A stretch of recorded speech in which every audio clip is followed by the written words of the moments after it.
All right, good to see everybody again. We are done with the founding of the colonies, which means we're sort of coming to the end of chapter 4. Next time out, we'll be in chapter 5, and we're going to stay in chapter 5 for quite a while.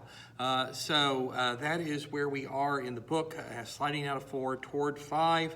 And today we're going to talk about sort of the genesis of the causes of the American Revolution, or at least the genesis of the debates that will cause the American Revolution. And we're going to begin by, sort of thinking about what we've just learned of the 13 colonies. And one of the things that strikes us about the story of the 13 colonies is how very different they are from one another. And we did this very fast. We looked at 3 colonial regions: the southern colonies, the middle colonies, the New England colonies.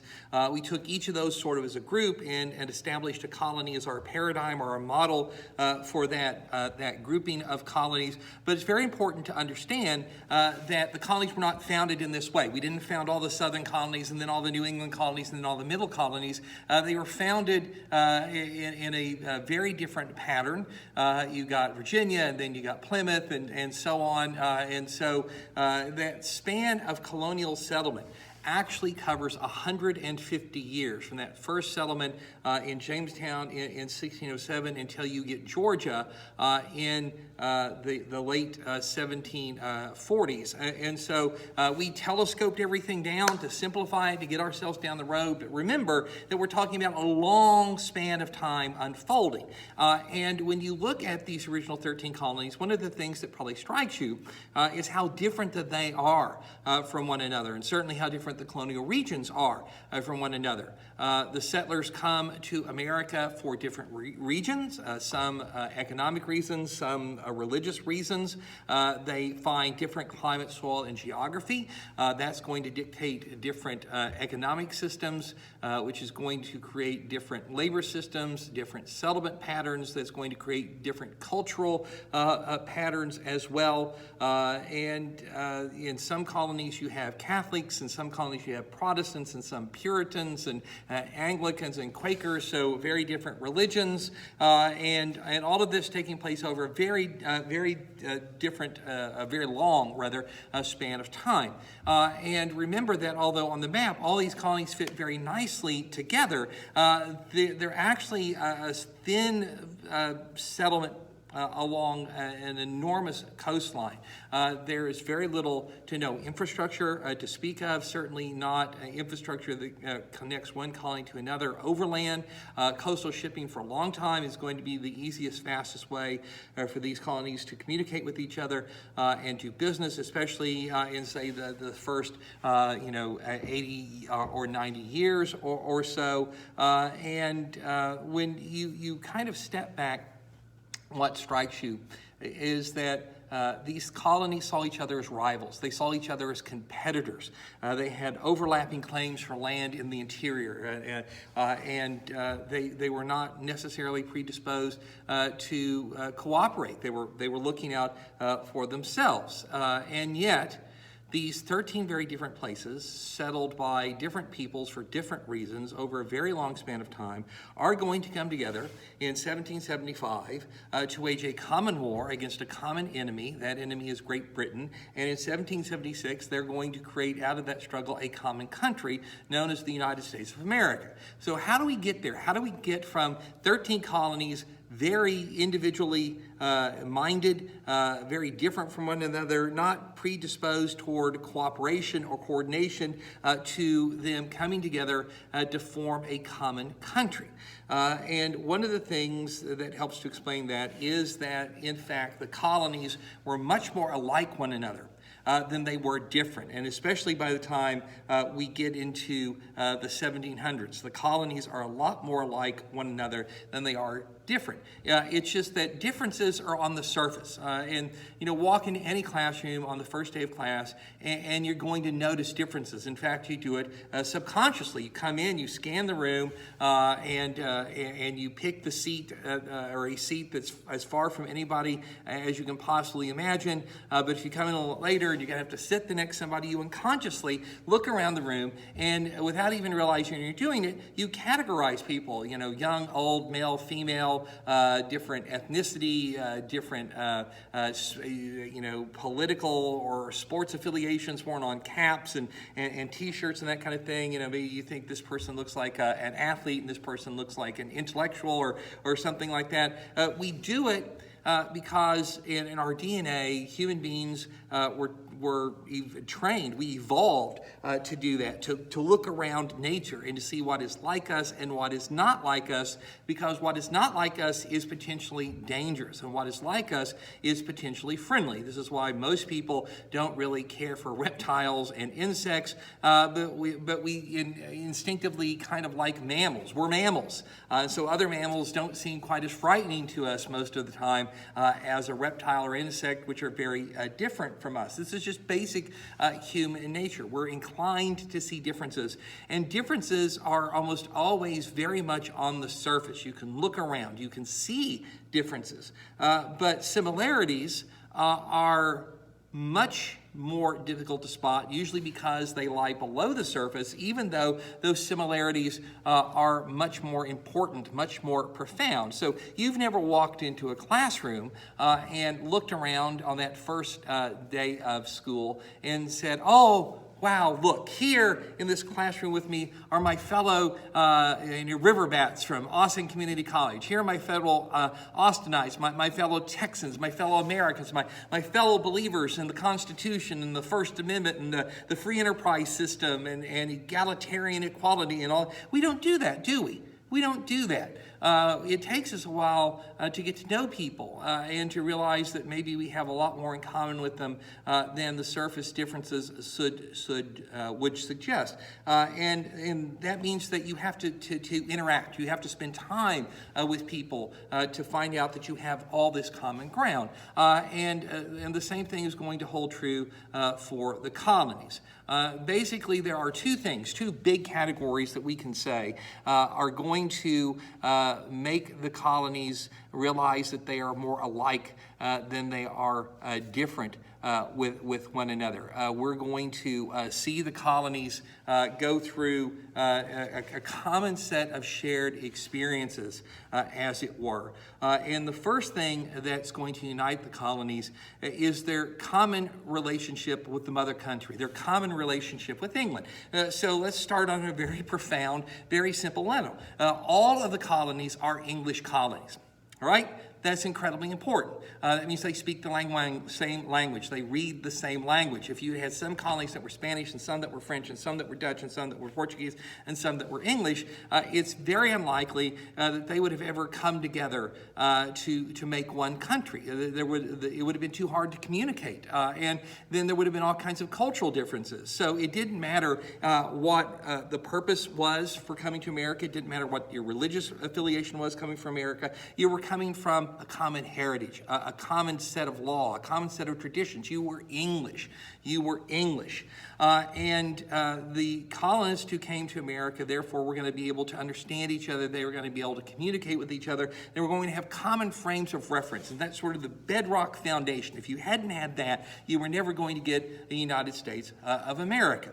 And for all of the colonists, no matter when they came, where they arrived, why they came, you had the same initial problems, crossing the Atlantic Ocean, wading into a wilderness, having to figure out how to stay alive here, how to make a living, having to confront the wilderness, having to fight Indians, having to survive those first harsh winters and those first harsh summers, and this is something that every set of colonists experienced, and so this is something that they're going to have in common with each other. But the other thing, and the more profound thing that is going to give them a commonality, is the way the mother country treats them. And the first way that England dealt with the colonies is something called salutary neglect. Salutary neglect. It is a term that defines itself. So we all know what neglect is. It's not paying attention to something. And salutary. Salutary is what you do at the beginning of a letter, at the beginning of an email. Dear sir, my dearest love, or something. It's a salutation. It's a well-meaning greeting. Salutary means well-meaning. And so salutary neglect means well-meaning neglect. So the basic reality here is that the colonists got on boats, they set sail for England. It was going to take them several months to get here. And if they arrived in America safely and managed to hang on, it's going to take several months for them to get word of their success back to England. So almost half a year can go by before the people in England would know whether any given boatload of colonists survived the journey to America and managed to land here safely, let alone make a go of their colonial effort. And that means that all England could really do was, wish the colonists well, prep them as best it could, wave to them from the pier until their ship was over the horizon, and then pray and cross their fingers that 6 months later we'll hear from these people and everything is going all right. Remember that England has all sorts of problems. It's got the threats of war. It's going to go through a civil war, a revolution, a counter-revolution. There are going to be economic problems. There are going to be, epidemics and these sorts of things. England kind of has its hands full, and so it can continue to send over colonists. It can continue to grant colonists land. It can continue to wish them well and pump supplies across the Atlantic Ocean. But there's very little that England can do to influence what's happening on the coastline of the Western Hemisphere. And so England's ability to really impact what's going on in America is very, very small. And that means that the colonists are kind of on their own. And although that makes things tougher, there are also advantages to that because it leaves the colonists to follow the path of least resistance, to do what makes sense, to do what is going to make the most money, not to worry about England having a lot of rules and laws and regulations and that kind of thing that tell them you can do this, you can't do this, you have to do it this way, you can't do it that way. The colonists are sort of free agents, and they can follow the path that makes the most sense to them. And that is always the shortcut to success and prosperity, to just go ahead, to look at the world around you, to recognize the circumstances for what they are, and cope with them, deal with them, make your own way. And so this means that the colonists, although left alone from England, not because England doesn't care about them, that England doesn't want them to be successful, exactly the opposite. The colonies have to make it work as best they can. And it turns out that the colonies are, in fact, able to do that. Roanoke, the one exception. The other colonies are going to prove to be successful, no matter how difficult it is becoming successful. They're going to put down roots. They're going to survive. They're going to prosper. They're going to grow. And of course, this is to their benefit. And you've heard the expression,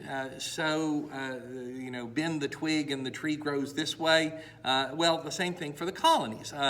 What does that mean? It means that they were left alone basically for about the first 60 years. The salutary neglect is especially prevalent in those first 60 years of colonial settlement. Your later colonies won't have quite such a free hand. But that first, grouping of colonies are very much left to do things their own way, and that makes them successful. And they get used to doing things their own way. They get used to not having a lot of rules and regulations imposed upon them. They get used to following the path of least resistance, and they're successful by following that path. They become prosperous by following that path, and of course this means that they're going to be very reluctant to abandon that way of doing business, to have rules and regulations and whatnot imposed upon them. So as the twig is bent, so grows the tree. The colonies get a taste for independence. In places like Virginia, for example, they get self-government, and this becomes part of the DNA of England's American colonist. Of course, that situation was not going to last forever. About 1660, the English looked up finally kind of had things well in hand at home. So they had the opportunity to cast their eyes, if you will, across the Atlantic Ocean and take a look at how those colonies that they had sent to America, had hoped would grow in America, were doing. And it turns out they were doing very, very well. And of course, this was gratifying. This is exactly what the English wanted to have happen. But when they took a closer look, they realized that everything actually wasn't working out exactly as Britain preferred. This business of the colonists following the path of least resistance had worked very well for the colonists, but it wasn't working very well for England, because following the path of least resistance meant that the colonists were able to do business with anybody, with England's rivals. They could do business with the French. They could do business with the Dutch. They could do business with the Spanish. They could do business with the Portuguese. They could buy for whoever offered the best price. They could sell to whoever would give the best price. And although that led to prosperity for the colonies, it meant that all of Europe was benefiting in some way from Britain's colonial empire in the New World. And that wasn't the way things were supposed to happen, because colonies were not supposed to benefit your rivals. Nation states did not go out and found colonies for the benefit of everyone.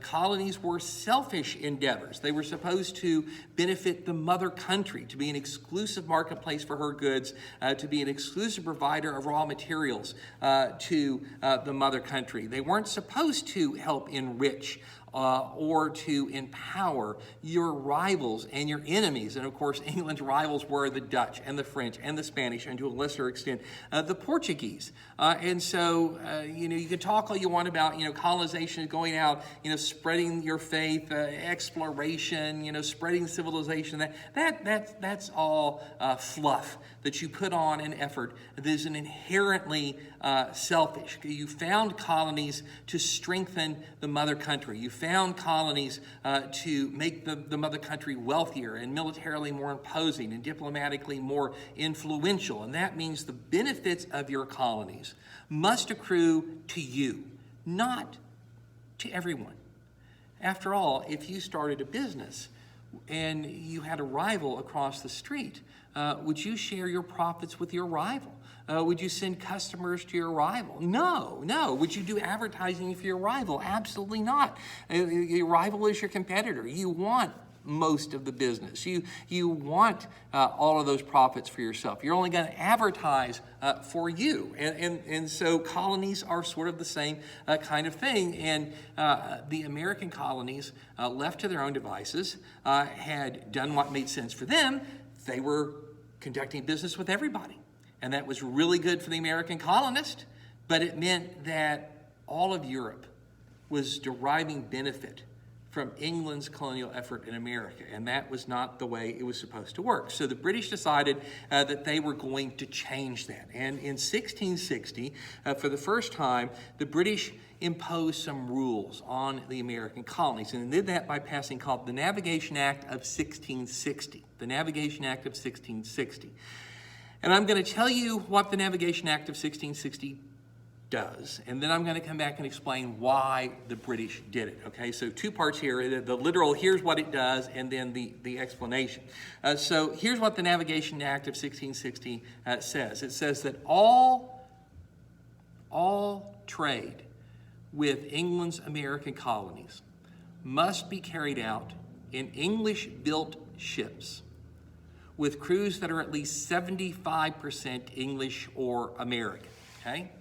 And by American, I mean English colonist in America. So the Navigation Act of 1660 says that all trade carried on with England's American colonies must take place in British-built ships manned by crews that are at least 75% English or American.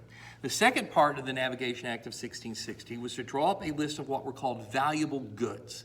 Valuable goods. And on this list were things like tobacco, cotton, indigo, which is a plant that makes a blue dye, one of the few naturally occurring dyes that existed in the world at that time, rice, molasses, wood, tars, turpentines. These are byproducts of lumbering that are very useful for building and maintaining wooden ships. And anything that was on that list of valuable goods, when it left a British colonial port had to travel either to another British colonial port or England itself. So we draw up a list of valuable goods, tobacco, cotton, wood, rice, molasses, tars, turpentines, that sort of thing. And when any ship carrying that stuff leaves a British port in America, it must go to another British American port or it must go to England itself. So those are the two major provisos of the Navigation Act of 1660. Why did England do this? Well, first off, what England is doing with this business of ships is multifaceted. It's cutting England's competitors out of the business of trading with her colonies in America. So you can't send Dutch ships anymore. You can't send French ships anymore. You can't send Spanish ships anymore. They can't take goods to America. They can't bring goods back from America. So you're sort of shoving them out of the trade. And when you say that they have to be English-built ships with crews that were at least 75% English or American, you're not only shoving them out of the trade, you're also enhancing the British economic and military position, because if you take out all the Dutch ships and the French ships and the Spanish ships who've been trading with the American colonies, suddenly they're not available anymore. You've got to replace that cargo space, and you have to replace it with British ships, and that means the British are going to have to build a lot more ships, and that's good news for British shipyards. It's good news for British shipbuilders. And if those ships have to be crewed by Englishmen, basically, or American colonists, you're creating a lot of jobs as seafarers for Englishmen or American colonists. So this is very good for the British economy. You're increasing shipbuilding capacity, you're creating jobs, and you're creating wealth. The other thing you're doing is enhancing British military power, because the Royal Navy is England's military trump card. It's what keeps England safe.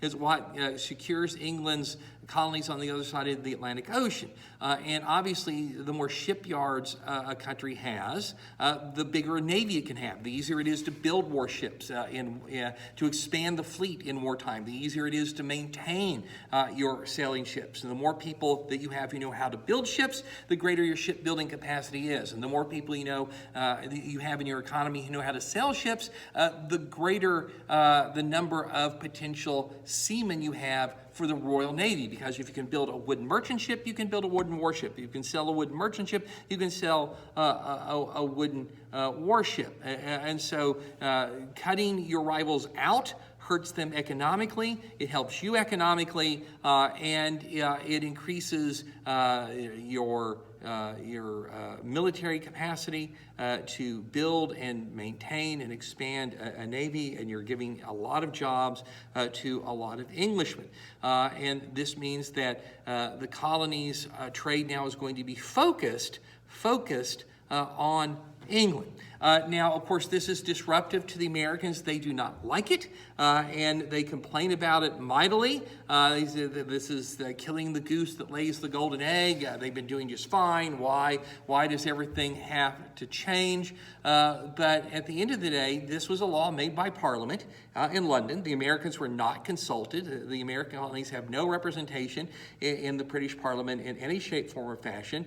These are laws that involve trade within the British Empire, and Parliament is the supreme governing body of the British Empire, and so it believes that it has every right to make these laws, to make these rules, and the British Navy is there to enforce them. British courts are there to enforce them. And although the colonies did not like them, they didn't think they were fair, they complained bitterly about them and predicted all sorts of dire consequences from them, at the end of the day, the colonies had to accept them. And most colonists were inclined to accept them, even if they didn't like them, because, well, basically we're taught to respect authority. We're taught to respect laws, even laws that we think are stupid or laws that we don't like. It's sort of ingrained into us in our youth. You respect authority, you respect the government, you respect the law. These are prerequisites for a peaceful, stable society and a prosperous economy. The other reason, of course, that people obey law is because there's punishment for breaking law. If you break the law and you get caught, then you can wind up in jail. You can wind up losing your wealth. You can be fined. You can be punished. In some extreme cases, you can be executed. You can be ruined, both in terms of reputation and in terms of money. And so there's a powerful incentive to obey the law. Now, the Navigation Act of 1660 is going to go into effect. The colonies are going to have to learn to live with it, but there were some ways around it, and the people who were inclined to resist the Navigation Act of 1660 saw a giant loophole in it. And that loophole was the fact that the law says that when anything on that list of valuable goods leaves a British colonial port in America, it must go to either England or to another British colonial port. It seems fairly straightforward, right? But if you're of a legal bent of mind, you might quickly realize that nowhere in the law does it say that that second destination must be the final destination, right? So this is a very fine reading of the law. You're reading between the lines here. But you could, in theory, load up a ship full of lumber in Boston. You could sell it over to Newport, Rhode Island. You could go from one colonial port to another. And once you've done that, you have met the requirements of the law, and then you could take that lumber to a Dutch island in the Caribbean. You could sell it up to New France on the St. Lawrence River. Will you have violated the spirit of the law? And the answer, of course, is yes, you will have shattered the spirit of the law into 1,000 pieces, but will you have violated the letter of the law? And the answer is no. And they can't throw you in jail for finding a way around an ambiguously written law. So the Navigation Act of 1660 is something the colonies don't like, and although most colonists will obey it because they fear punishment or they're just naturally inclined to obey the law, to respect the government, to respect its authority, there are people who are going to use this loophole. There are other people who aren't going to bother with the loophole. They're just going to smuggle. It's a very long coastline. There are thousands of little inlets and rivers, and there's no way that even the British Navy can patrol all of them. So you're taking a risk. You're doing something illegal. But smuggling is going to become an American tradition, and there's going to be a great deal of it. So the Navigation Act of 1660 by itself is not going to get the job done, and the British understand that. So the next year, in 1663, they come back with another law. Technically, this is called the Navigation Act of 1663, but this can get a little confusing for us, so we're going to use the name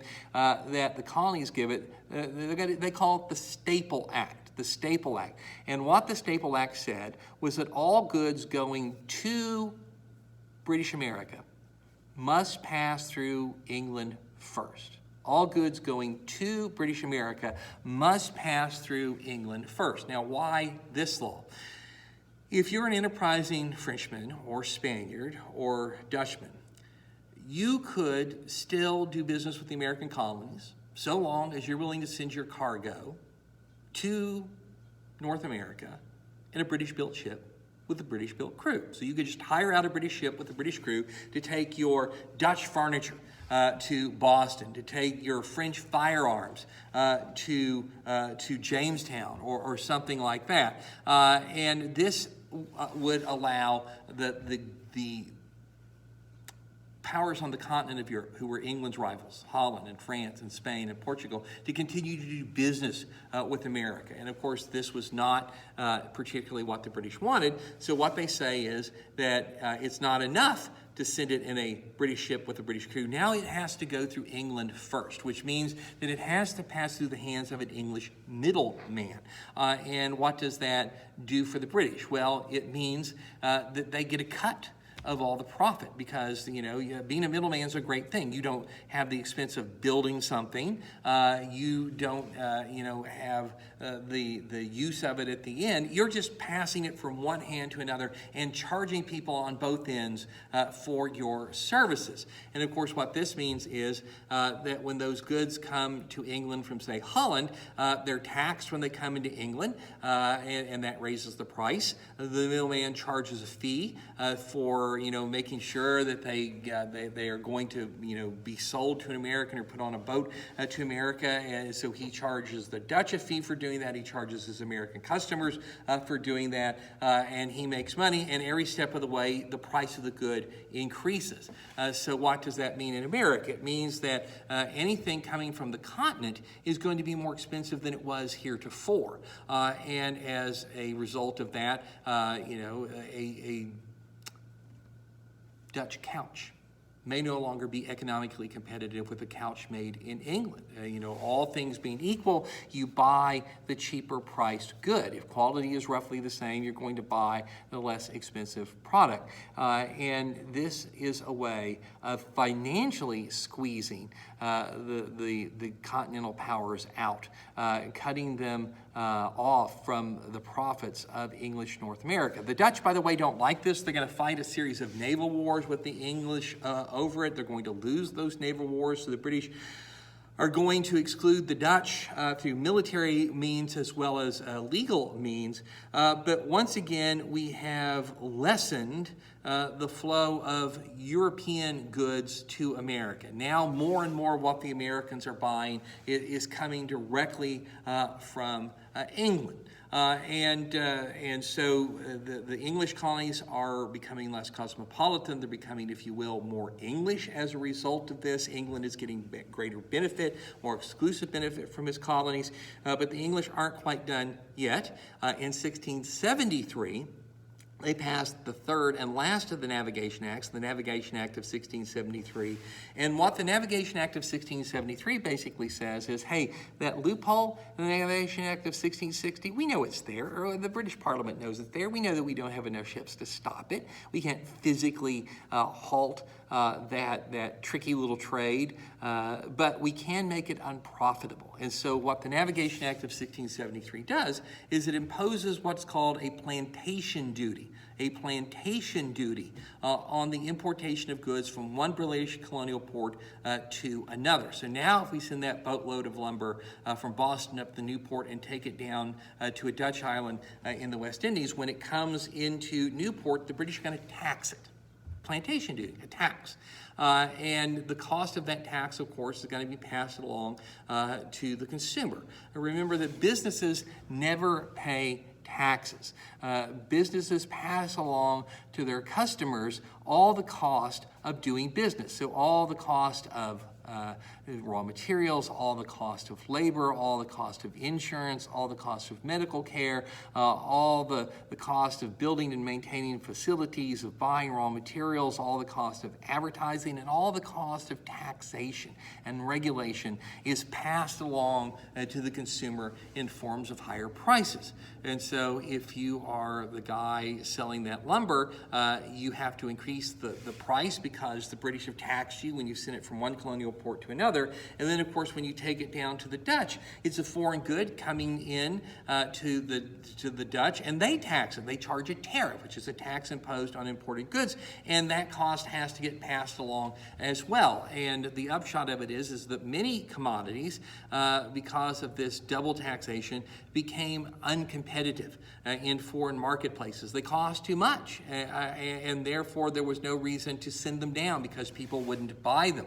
And that was the British idea. They were going to make it unprofitable to utilize that loophole in the Navigation Act of 1660. Now, as I said, a lot of Americans are going to disregard all of this. They're going to smuggle. They're going to find markets. But of course, because they're doing something illegal, well, it costs money to do illegal things. And people sometimes are charged a great deal more because they're buying illegal products or something like that. But there will be a thriving smuggling trade. It's really hard to kind of put figures on it since this was done illicitly. But, as historians, we kind of take a rough estimate that 75% of all trade with the American colonies obeyed the law. And as they obeyed the Navigation Acts, and maybe 25% of that trade was conducted illegally. It's conducted through smuggling.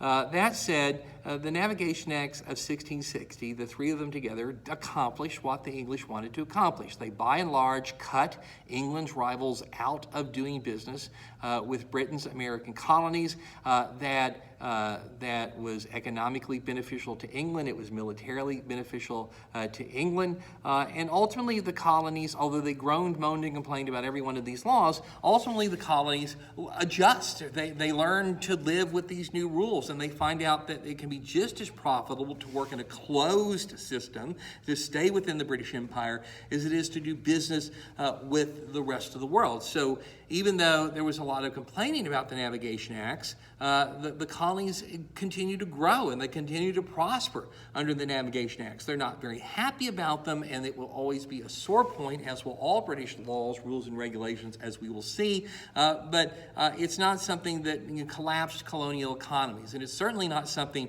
that's going to lead to the American Revolution. Remember, the last of these Navigation Acts is enacted in 1673.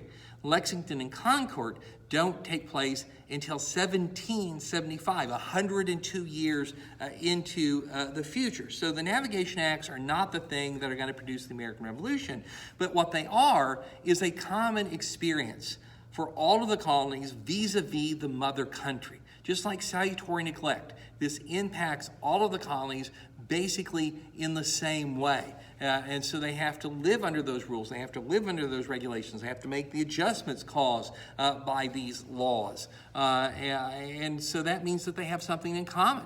It's just that they don't necessarily realize they have that in common. In the same way that all of us have in common what's going on in the news around us, what's going on in the sports world around us, what's going on with the weather around us. So we have that in common with all of our citizens in the greater Austin area, or all of our fellow ACC students. But do we realize that that's a commonality? Does that make us look at people differently, interact with people differently? And the answer is probably not. They're commonalities that we don't even realize are there unless we have reason to interact with each other and to discuss these common problems, these common traits, these common difficulties, these common opportunities. And so this is where the second set of circumstances that are going to help to unite the colonies comes into play. And that is the fact that the colonies have a great deal more in common with each other in terms of things like slavery. For example, slavery we think of as a purely Southern thing, right? But it's not. There's slavery in all the American colonies. It's different. What the slaves are doing is different. 60% of the population of South Carolina is slave. 40% of the population of Virginia is slave. But 8% of the population of Pennsylvania is slave. 3% of the population of Massachusetts is slave. And that means that the racial attitudes that make slavery based on skin color are a commonality amongst the colonies. And so too is the need of the English to keep control of the slave population, to watch it, to guard it. That is a commonality amongst the colonies. The rules and laws that govern slavery are a commonality amongst the colonies, and so too is the fear of outside interference in the institution of slavery by England's enemies, like the Spanish in Florida or the French along the St. Lawrence River in New France. And here we point toward the fact that one of the greatest commonalities for the colonies is their common experience of war on behalf of the mother country. Not just the common experience of war fighting Indians on their frontier, which is something that happened in every colony, but the common experience of warfare on behalf of the mother country. War was in many ways the most critical thing that is going to help the colonies realize that they have more in common with each other than they have differences with each other, because war is going to bring colonists together from different colonies, from different colonial regions. They're going to serve alongside each other. They're going to fight. They're going to die alongside each other. They're going to suffer alongside each other. They're going to triumph or suffer defeat alongside each other. And there's no more visceral experience for people. than the experience of warfare. A society going through war, individual soldiers fighting in wars, home front suffering as a result of war. So if salutary neglect, if things like a common language and a common heritage and a common legal system, if things like slavery are all commonalities, if it's common amongst the colonies that no matter what reason they came over, financial or religious, those were still the first two. And after those religious colonies were founded and their people had escaped persecution, then the financial reason for being in America sort of bobs up to the surface. The colonies are all Protestant, even if it's Quaker Protestant or Puritan Protestant or Separatist or Anglican Protestant. There are all these commonalities that you are there. They're deep, they're important, but you don't realize are there until you come within physical contact of each other. You go through a shared experience with each other. And this is what warfare is going to do. And in fact, the English and their colonists are going to fight a series of wars between primarily themselves and the French and the Spanish. And these wars are going to span almost 100 years. The first of them is going to be fought from 1689 to 1697. It is known as the War of the League of Ausburg in Europe, but also as King William's War in America. From 1702 to 1713, you're going to get the War of the Spanish Succession in Europe, but that's known as Queen Anne's War in America.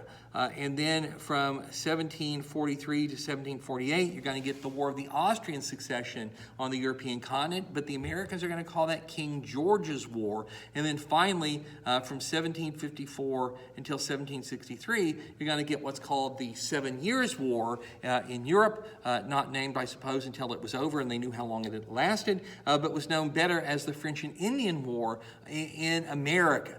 So from 1689 until 1763, something like 70 years of warfare between Britain and her colonies against the French and the Spanish and their colonies, wars that are going to physically bring American colonists together for a common purpose, to serve in a common cause, to have a common experience. And these wars are literally going to produce the source of the difficulties that will eventually spawn the debates that cause the American Revolution. Now, these wars have a lot in common with each other, at least the first three of them do, and we can begin to see that in their names. So the War of the League of Ausburg, the War of the Spanish Succession, the War of the Austrian Succession are all wars that start in Europe. They start in Europe over European questions. The primary battlefield is Europe. When there is eventually a victory in Europe, the European diplomats sit down around a peace conference. They hammer out a treaty. Maybe some colonies or some provinces or forts are traded hands, and the fighting comes to an end, and the war is said to be over. And these European wars are limited wars in the sense that they are wars that are fought by professional armies. Professional armies are very expensive to put together and maintain, so they're wars not fought to the bitter end. They're wars that are fought for relatively limited objectives, and they are wars that transfer to America. And so the reason that they have different names in America is that they're European wars fought for European causes, but those European causes don't really mean much to the colonists of England or France or Spain on the other side of the Atlantic Ocean. And so to the Americans, the War of the League of Ausburg is King William's War because William is the King of England when it starts. So they're fighting for their king. It's his war. When the War of the Austrian Succession breaks out, Anne is the Queen of England. So it's Queen Anne's War. And when the War of the Austrian Succession breaks out, it's George who's the King of England. And so it's his war. It's King George's War. And this emphasizes the fact that these wars start in America, or rather start in England or in Europe over European questions, and and transfer themselves across the Atlantic Ocean, where the colonists of all sides are expected to fight on behalf of their mother country. It is the patriotic thing to do, but it's not like the colonists are drugged kicking and screaming into these wars against their own will. Quite the opposite. They're more than eager to get involved in these wars because there is advantage to be had in America. You have the British colonies, who are sort of a beachhead in the middle of the Spanish in Florida to the south, the French along the St. Lawrence River and the Great Lakes to the north. Take a good look at the maps that I send you along with the link to this lecture. And then to the west, you have this vast wilderness that's controlled by the Indians. And most of the Indians are on the side of the French and the Spanish. And the reason for that isn't hard to understand. There aren't very many Spaniards in Florida, so they don't take up a lot of space, and therefore they don't provoke the Indians. The French are making their money in the New World off of the fur trade. And what that means is that the French need three things to stay in place in New France. And one of those things is the forest, because the forest is where the Indians live and where the fur-bearing animals live, like beaver and deer. So the French need the forest, and they need the Indians, who go out and hunt the fur-bearing critters, kill them, skin them, and turn their pelts in to the French, who trade manufactured goods in exchange for them. And so the French don't take up a lot of land. They need a trading post here. A couple of French cities grow up, Montreal and Quebec in particular, along the St. Lawrence River. But the French are not driving the Indians off their land. They're not cutting down the forest to make farms and plantations, and therefore running off the game. They're not waging war against the Indians because they have this insatiable need for land to put under the plow.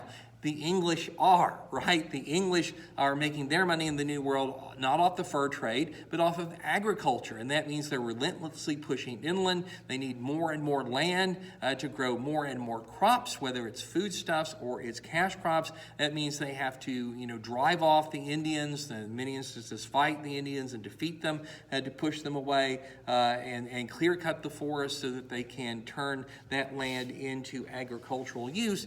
And of course, that means that the English are the enemies of most Indians. And so the Indian tribes to the west of the Appalachian Mountains are basically allies of the French and the Spanish. And that means that the British in America are surrounded on three sides.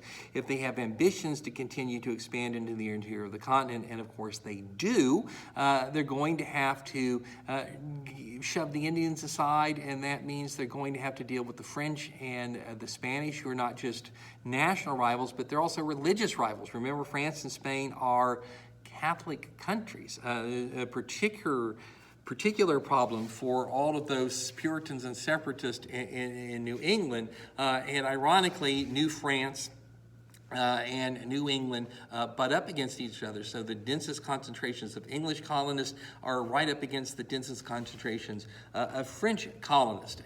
And that, the long and short of it is that the English colonists in the New World have their own reasons for wanting to fight the French and the Spanish, and the French and colonists Spanish colonists in the New World have their own reasons to want to fight the English, as do the Indians. So the fact that these wars begin in Europe and then they come to America doesn't mean that they're not embraced enthusiastically. And the English colonies are always going to have a numerical advantage over the French and the Spanish. It's a little bit thinner in the beginning. It will become more robust as we go along. And the British also have a greater amount of territory under control. They have what is basically known as interior lines. They're on the inside of the circle, which means in theory it's quicker for them to move troops and supplies from one point to another than it is the French and the Spanish, who are on the outside of the circle and have to travel its circumference to do that. And what all that adds up to is that the English have the initiative. They have the initiative. And it's clear that in this first war, King William's War, or if you prefer, the War of the League of Ausburg, as it's called in Europe, it's the British are the ones who are going to go over to the attack. And it was really easy for the English colonists to see how they should do that. The trick to destroying New France would be to seize control of the St. Lawrence River, which flows from the Great Lakes into the Atlantic Ocean via via the Gulf of St. Lawrence. Again, take a look at the maps that I sent you, and this will all make a little bit more sense. On the St. Lawrence River, the French had two cities that were heavily fortified, Quebec and Montreal. And Montreal was to the southwest of Quebec and therefore closer to the Great Lakes, whereas Quebec is closer to the mouth of the St. Lawrence River, which flows into the Gulf of St. Lawrence, which of course empties into the Atlantic Ocean. Take Montreal and Quebec, and basically you have severed the jugular of New France.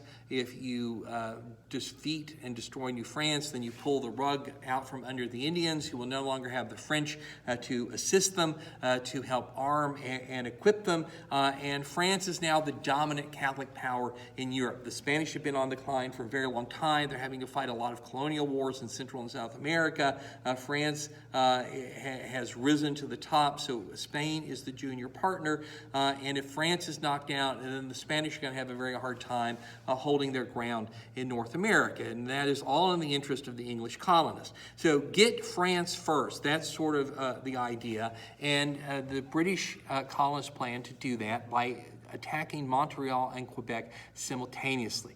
Now remember, this war in America is going to be different than Europe. It's not going to be armies flying flags and wearing uniforms and going through elaborate evolutions of the line on the fields and pastures of a long settled European continent. The wars in America are going to be total wars. They're going to be more guerrilla wars than they are anything else. And they're going to lack all the pomp and circumstance that goes with the fighting in the old world. And the reality, of course, is that without much in the way of infrastructure in America, marching an army any great distance is going to be extremely difficult, if not impossible. And that means that you're going to have to rely on waterways for strategic movement. And remember, water is the easiest way to transport large quantities of anything, goods, material, men, over great distances. And so when the English colonists in New England look to attack Montreal and Quebec, they look at the map, and it's really easy to figure out how to do it. You want to attack Montreal and Quebec at the same time, so the French have to divide their forces to defend both points at the same moment. If you outnumber them, that means they're going to be weaker facing you on the battlefield, and it should be easier for you to defeat them. And you can get at Montreal by, loading up men and supplies and munitions in ships at the port of Boston and sail into the Gulf of St. Lawrence and then begin to ascend the St. Lawrence River for an attack on Quebec. To get at Montreal, you're going to need to go up the Hudson River route into Lake George and Lake Champlain, which take you to the St. John River that dumps in to the St. Lawrence. And so you're using water in both instances. And you should be able to move your troops and your supplies efficiently. Won't be easy. Nothing in war is easy, but especially fighting in a wilderness at the end of the 17th century is not going to be easy. But in theory, this should work. On a map, this looks really good. But of course, everything about war is much harder than one supposes. The map is not the territory. And the English colonists very quickly figured out that they lacked the wherewithal to launch this assault. The strategy is good. It's solid. There's nothing wrong with that. They just don't have the wherewithal. They don't have enough boats. They don't have enough money. They don't have enough supplies. Amongst the troops that assemble in upstate New York to launch the attack on Montreal, there's an outbreak of smallpox. And of course, that was the dread epidemic of the day. And so the army basically dissolved. Everybody went home. They didn't want to catch the smallpox. And that meant that the assault on Montreal collapsed before it ever got started. And the idea is a two-pronged attack, and this prong is gone. Then the assault on Quebec would face concentrated French defenses and likely fail. And so that attack was not made. So the British in King William's War come up with a good strategy, a solid strategy. They don't have what it needs to launch it. And so the attack does not take place, and that allows the initiative to pass over to the French. and the relatively small numbers of French. By the time we get to the French and Indian War, for example, we have something like 2 million English colonists in the New World, maybe 50,000 Frenchmen in all of New France. So the English, although spread out over a much greater distance, have much larger numbers. And that is to their advantage. But now that the initiative is passed over to the French, relative handfuls of Frenchmen leading Indian allies are free to attack all along the frontier of the English colonist. And now these wars in America kind of take on their essential nature, a nature of raid and counter-raid, ambush and counter-ambush, atrocity and counter-atrocity. And the Indians, led and supported by the French, will swoop down without warning on frontier homesteads and frontier settlements. They don't seek out concentrations of British colonial military power. They attack the unsuspecting and the unwary. They strike typically at night, and they kill, they rape, they loot, they burn, they torture, and then they disappear. And usually you don't even know the attack is taking place until the columns of smoke begin rising up into the air from the burned out homesteads, and by the time you summon the English militia and they march to the point of the attack, the Indians and the French are long gone. And so defending against this sort of attack is almost impossible, except by means of counterattack. And so the English would then march into the frontier. They would find the first Indian village that they would find. They would attack it without warning. They would, men, women, children, all of them are legitimate targets, and the British would be just as brutal as the French and the Indians had been. And of course that creates anger on the other side. So atrocity begets atrocity, outrage begets outrage, propaganda feeds all of this, and so you get a total war in which the entire enemy population is a legitimate military target. After all, Indian women make babies, and little Indian boys grow up to be warriors, and little Indian girls grow up to make more warriors. The same thing is true for English colonists. And so there's a totality to it, a brutality, a viciousness to it. And unless we think that these people are primitive and barbaric, let's remind ourselves of the kind of wars that mankind fought in the 20th century, when bombing raids and missile attacks on cities killed men, women, and children rather indiscriminately as well. Total wars like World War II, for example, are just done in a technologically different way than the methods that were available to the colonists of all sides and their Indian allies in these imperial wars to dominate the North American continent. So raid and counter-raid, ambush and counter-ambush, viciousness beats viciousness, atrocity after atrocity. And a war like that is horrible, and it is bloody, produces widows and orphans and people who've been crippled by the combat, and of course more men die of disease than on the battlefield in the wars of the 17th and the 18th and the 19th century. But a war like that can't be decisive. So when the peace broke out in Europe in 1697, after 8 years of fighting, the War of the League of Ausburg came to an end, then permission for the colonists to war against each other in America was withdrawn. So the fighting in America stops because the fighting in Europe stops. But in America, nothing has been resolved. The French are still basically where they were. The English and the Spanish are basically still where they were. The Indians, the same sort of thing. So all the death, all the destruction, all of the debt that comes out of these wars has really accomplished nothing. It's accomplished nothing. And the colonists of both sides recognized it. As one New England minister put it at the end of Queen William's War, quote, "Half Indianized French and half Frenchified Indians have burned and murdered and will do no more until next time," unquote. And everybody understood there would be a next time. This has simply been round one, and everybody knew there would be a round two. Sooner or later, there would be a new war in Europe that would give the green light to the colonists in America to fight one another. And although they were fighting for king and country, they were also fighting to gain control of the North American continent, to secure their settlements, to secure their families, but also to throw the enemy into the sea, basically, to destroy him and to open the door to take his land and expand into the continent. And so it was just a matter of time before the fighting breaks out again. It does that very quickly. In 1702, the War of the Spanish Succession breaks out in Europe. That becomes Queen's Anne War in America. And this time, the British in America come up with the same plan in New England. Hey, we still got a good plan. Go after Montreal and Quebec at the same time. But they understand we do not have the wherewithal to do this ourselves. So we're going to need help from England. We're going to need ships, we're going to need troops, we're going to need money.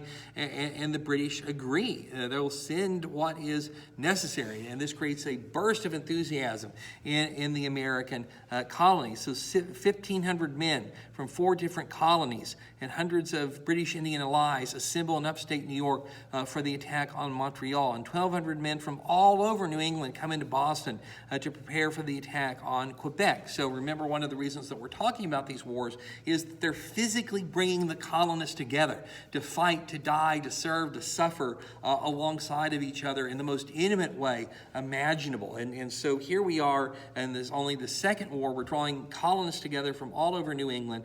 But then the English break their promise. The war in Europe isn't going well. They can't spare the resources. And so disheartened, everybody goes home. The war falls into the same pattern of raid and counter-raid and ambush and counter-ambush on the frontier. And it continues that way until 1710.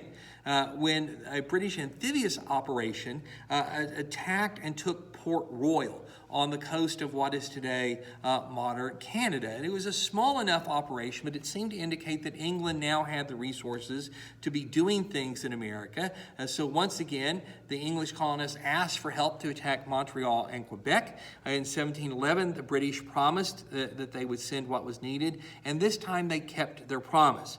In June of 1711, a British fleet carrying 7 regiments of infantry and a battalion of Marines arrived in Boston, where they were joined by thousands of New England militiamen to launch the attack on Quebec. And at the same time, some 2,000 New England militiamen and Indian allies assembled in upstate New York for the assault on Montreal. And in 1711, this attack actually finally happened. So a scheme that the colonists had first concocted in 1689 finally gets set in motion in 1711, but things don't go well.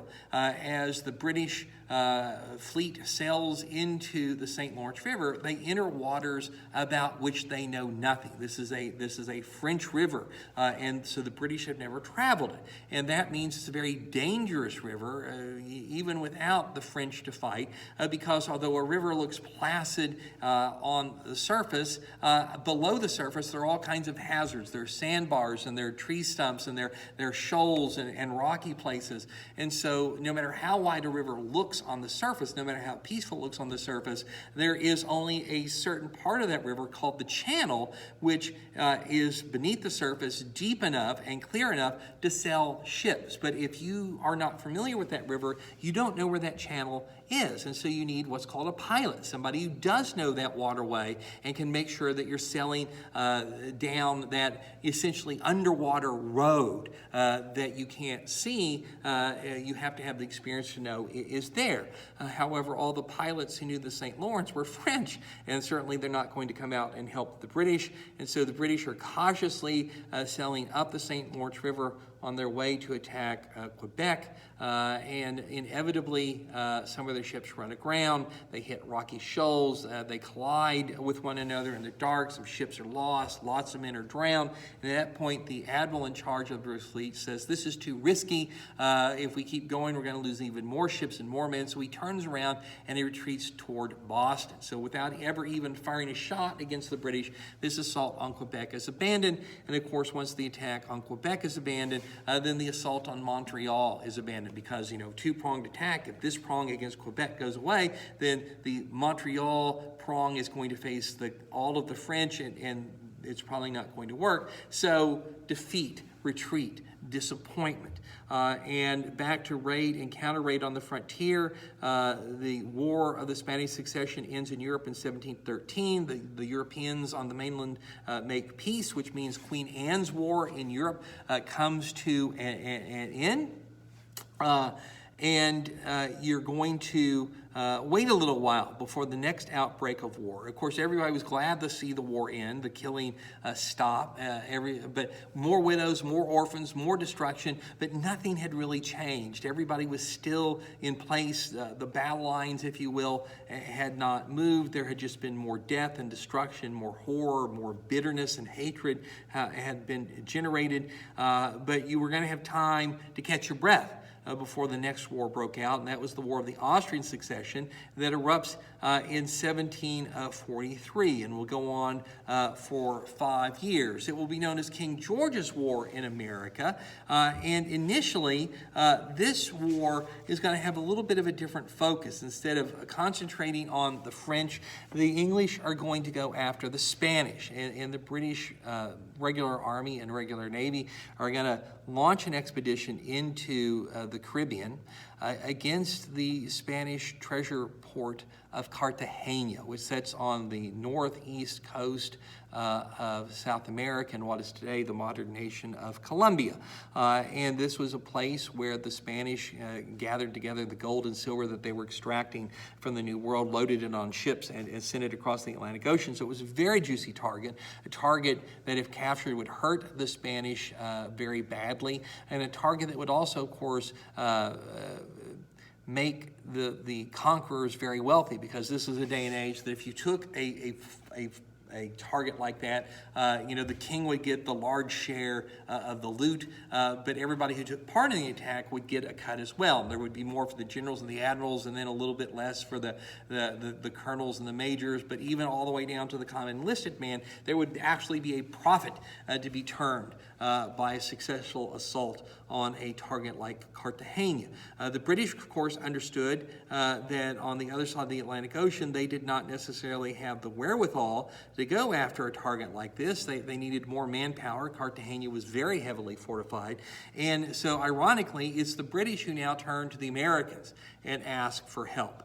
And the Americans see the advantage in going after Cartagena. They see the potential profitability of going after Cartagena, and so they're willing to help out if the British will make and keep a couple of promises. And those promises are the Americans want to serve all together in an all-American unit. They want to serve under American commanders, and they want to have an important part in the battle. We don't want to come down there and just guard supplies. We're going to go down there. We want to fight, and of course, if you fight, play an important role in the action, then you'll get a bigger cut of the pie when the battle is won. And the British make all of those promises, and as a result, 3,600 men from 9 different colonies come together to assist the British in the assault on Cartagena. So we're talking about these wars. Why are they important? Because they're bringing the colonies together. Now, 9 colonies, New England colonies, middle colonies, southern colonies, 3,600 men go to the Caribbean to assist the British. But then things don't work out very well. The British break almost all of their promises, because to British regular officers, these American militiamen look like a rabble, poorly trained, undisciplined. And although the Americans are allowed to serve under their own officers, the British don't care much for American officers. They look down their noses on them as amateurs and not as real Englishmen. Now, you might think that you're an officer and a gentleman, but in reality, of course, you're none of those things. Over there in the woodlands of Virginia, I suppose your estate counts for something, but you're really kind of a peasant as far as the English see you. So the British tend to mistreat American officers, to condescend to them, not share their plans with them. The British think so little of the American troops, there's no way they're going to give them an important part in the battle. And so rather than keep them together as a single brigade, they divide them up and spread them out throughout the British fleet. retreat, where the Americans basically do nothing but sit around, guard supplies, mark time, and become very disgruntled about no action, about the way they're being treated, about the way their leaders are being treated. And you remember, to the American militia, they elect their own officers, and they elect men who are part of the elite of colonial society. So the British are dissing the upper ranks of American society, as well as the lower echelons of American society. And this is noted and is resented, and it's even worse because, as far as the Americans are concerned, they're being horribly treated. The promises are being broken. They're not being cared for. One American soldier complaining not only about boredom, which of course is endemic to warfare, he also talked about the way that the British were feeding them, and complaining that their daily ration consisted of, quote, putrid beef, rusty pork, and bread swimming with maggots, unquote. Now, the thing is, the British soldiers are eating basically the same thing. There's no refrigeration, keeping foodstuffs, in good condition in the subtropical heat of the Caribbean, incredibly difficult. But for the Americans, this is not what they expected. This is not what they thought the British Army would do. And all of this was suffered for no good reason, because the attack on Cartagena was a bloody failure. The British were repulsed. And when that happened, the Americans were allowed to go home. But there weren't very many that went home. Of the 3,600 men who had signed up to take part in the attack on Cartagena, only 900 came back. All of the others had died of disease. So 2,700 men had died disease. They never even got in the fight. They returned to their 9 separate colonies, bearing the same tale of broken British promises, of British condensation, British mistreatment, of British incompetence. And so again, common experience, common realization of how the British think about the Americans, how the British treat Americans, but also these men are talking with one another. They're talking about their homes. They're realizing that New England really isn't as different from the middle colonies as perhaps you thought. And the southern colonies aren't as different from the New England colonies as you thought. So a dawning here that we are more alike than we are different. Of course, the attack on Cartagena was a failure. The war in America is still raid and counter-raid, ambush and counter-ambush, and it looks like war number 3 is going to be as indecisive as war number 1 and war number 2. But then something happens in early 1745. Though the French, being very aware of the English plans to attack Montreal and Quebec, had tried to defend against it. And one of the ways that they sought to protect Montreal and Quebec was to fortify an island, Cape Breton Island, at the entrance to the Gulf of St. Lawrence. And they spent an enormous amount of money, years of labor, to construct an incredibly strong, impressive stone fortification called Fortress Louisburg. And Fortress Louisburg was reputed to be impregnable. It was referred to as the Gibraltar of the West. And if you're familiar with the Prudential Life Insurance logo, the piece of the rock, that's the mountain of Gibraltar that sets on the tip of the Spanish Peninsula at the point where the Atlantic and the Mediterranean meet. So it's a very narrow passage from the Atlantic into the Mediterranean. This great big mountain fortress looms over it, and Gibraltar is basically untakeable. And so when you talk about Fortress Louisburg being the Gibraltar of the West, that's what you're saying. Nobody could ever seize this place, and that meant that Quebec and Montreal were utterly secure, and there was no point in even trying to attack them. And so everyone believed that's exactly what the French wanted them to believe. But in early 1745, new intelligence arrived in Boston that pointed toward a different reality. So in the 17th, 18th, 19th century, when you captured prisoners of war, you didn't keep them for the duration of the conflict. Prisoners are very expensive. You got to house them and feed them and take care of them. And it was considered to be more more cost than it was worth, and also to be inhumane. So periodically you had prisoner exchanges. So these are very elaborate negotiations to do this, but hey, you've got one of our generals, we've got one of yours, we'll swap. 2 colonels is worth 1 general, and so many privates is worth a major, and that kind of thing.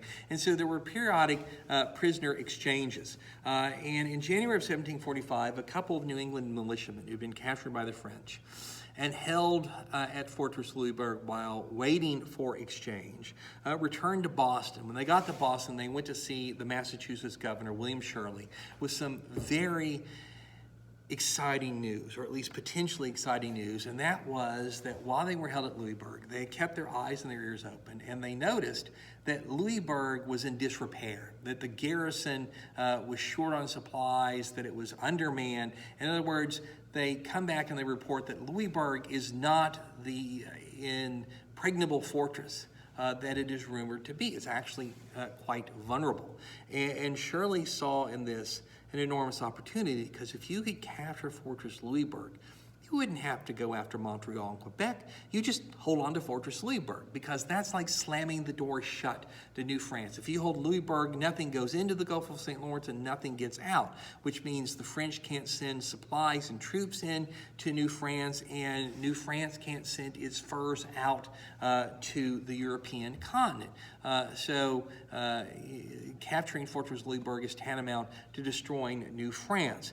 And so very excited, Shirley went to the Massachusetts Colonial Assembly, and he asked it to authorize money for ships to raise a militia army and supplies to attack Fortress Louisburg. And the Massachusetts Colonial Assembly was very reluctant. It didn't necessarily believe this. It seemed like an incredibly risky thing to do, but they too could see the possibilities here. And so they told Shirley they would go along if he could convince the other New England colonies to take part. Well, Shirley turns out to be very persuasive. He gets the other New England colonies to agree, and so Massachusetts Colonial Assembly gives its assent, and that summer an army of 4,000 men, the biggest army we've yet seen in North America, an army of 4,000 men, commanded by a colonial general named William Pepperell, boarded a colonial fleet and set sail for Cape Breton Island. The French never expected the Americans to attack. They never expected anybody to attack, but certainly not the colonial militia, these amateurs, this mob. And as a result, Pepperell managed a surprise, landed on Cape Breton Island without resistance, marched against Fortress Louisburg, laid it under siege, and after 7 weeks of siege, Fortress Louisburg was out of food and out of ammunition, and it had to run up the white flag. And as a consequence of that, Fortress Louisburg fell. It fell to an all-colonial army and an all-colonial navy. And what did that mean? Well, it should have meant the destruction of New France. It was now just a question of time. You would cut New France off at the root, and the fruit of Montreal and Quebec would fall into your hands without a fight eventually. That would mean the French would no longer be able to lead and to support the Indians, who would be much less of a threat. So the consequences of this colonial victory at Louisburg were huge. Security for the frontier, security for the homes and the families and the farms of the people of New England and the middle and the southern colonies. Here at toward the end of a third war was finally a decisive victory, something that could put finish to this whole business. And so the colonists, of course, were extremely proud of what they had done, as well they should be. And they turned Louisburg over to the British Army to garrison. They sailed back home to our hero's welcome.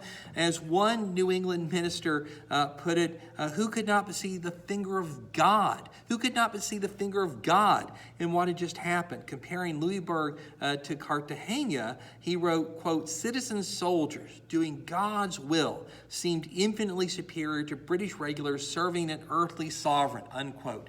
At Louisburg, good Protestants had been fighting Catholics.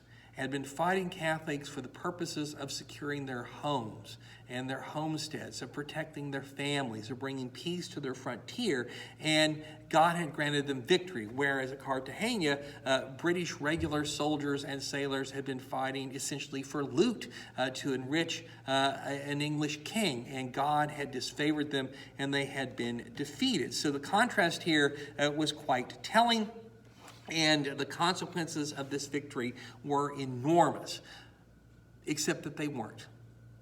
King George's War, as it was known in America, or the War of the Austrian Succession, as it was called in Europe, actually went very well for the British.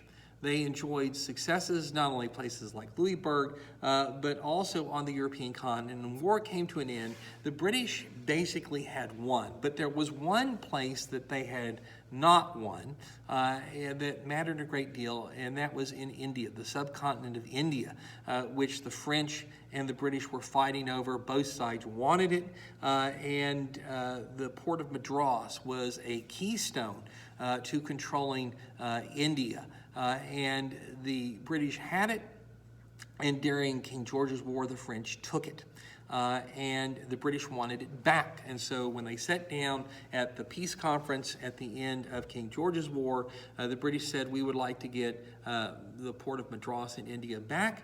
The French said, okay, well, we're willing to make a deal. What will you trade? The British basically told the French, well, what do you want? And the French said, we want Fortress Louisburg.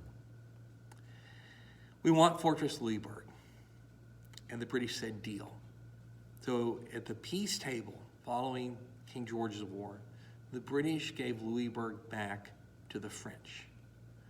And from a larger geostrategic point of view, what the British were doing to them made perfect sense, but to the American colonists, you can imagine what it looked like. Here, finally, was a critical victory, a decisive victory that was going to bring these wars in America to an end, that was going to bring security to our frontier, it was going to bring security for our homes and our families. And after the colonists themselves won that victory, their own mother country has just thrown that victory away. And of course, when the British troops marched out, French troops marched in, the door to New France swung wide open, the French poured supplies and reinforcements into New France, and everything that had been won in King George's War has now been lost. It has now been lost. And that means that there is going to be a war number 4. There's going to be a war number 4, and maybe a war number 5, maybe a war number 6. Nobody knows how long this is going to go. But in fact, the next war, as it turns out, is going to be the decisive war. It's going to be the war that's not only going to make Britain the dominant power on the North American continent, it's the war that's going to produce the seeds, the very quick-growing seeds that are going to lead to the causes of the American Revolution. And that war is the French and Indian War. And when we get together next time, we will fight the French and Indian War, and we will see how the causes of the American Revolution grow out of it. We'll see how the causes of the American Revolution grow out of it. So now time for a couple of questions. I'm just going to ask you 2 in this lecture. We'll have 3 next time out. And so question number 1, what is the name of the colonial general who led the successful attack on Fortress Louisburg? What is the name of the colonial general who led the successful attack on Fortress Louisburg? And then question number 2, what is the name of the Spanish treasure port that the English unsuccessfully attacked in King George's War, in which 3,600 colonial troops assembled to assist? What is the name of the treasure port that the British failed to take in King George's War? So those are your 2 questions here. We are at the very tail end of Chapter 4. Next time out, we will finish 4 very quickly on by looking at the French and Indian War, and then we will proceed on to Chapter 5 and begin to talk about the origins of the American Revolution.